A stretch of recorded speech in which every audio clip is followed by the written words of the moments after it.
தமிழக வெற்றிக் கழகத்தின் ஆட்சி மற்றும் நிர்வாக சவால்கள் 2026 சட்டமன்ற தேர்தலில் அமோக வெற்றி பெற்ற தமிழகத்தின் புதிய ஆட்சியை அமைத்துள்ள தமிழக வெற்றிக் கழகத்தின் தலைவர் விஜய் முன் இருக்கும் சவால்கள் குறித்த அலசல். ஆட்சி விஜய் கைப்பற்றியுள்ள நிலையில் முந்தைய ஆட்சியில் முக்கிய பொறுப்புகளில் இருந்த சில IAS மற்றும் IPS அதிகாரிகள் தற்போது விஜய் தரப்பை அணுகி தங்களை மீண்டும் முக்கிய பொறுப்புகளில் அமர்த்தி கொள்ள தீவிர முயற்சி செய்து வருகின்றனர். திமுக ஆட்சியில் சில அதிகாரிகளின் அதிகப்படியான ஆதிக்கமே அரசுக்கு மக்கள் மத்தியில் அதிருப்தியை ஏற்படுத்தியது. திட்டங்கள் சரியாக மக்களை சென்றடைவதற்கும் அரசு ஊழியர்களின் கோரிக்கைகள் புறக்கணிக்கப்பட்டதற்கும் அதிகாரிகளே முக்கிய காரணமாக கருதப்படுகிறது.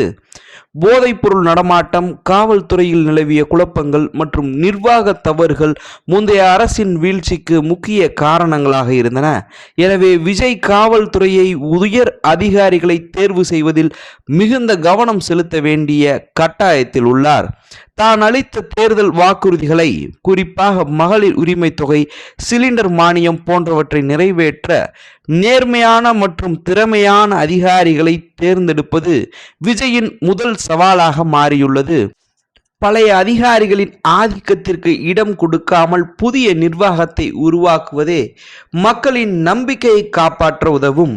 அதிகாரிகளின் இந்த கூடு விட்டு கூடு பாயும் மனநிலை கீழ்மட்ட அரசு அதிகாரிகளிடையே அச்சத்தை, குழப்பத்தையும் ஏற்படுத்தியுள்ளது.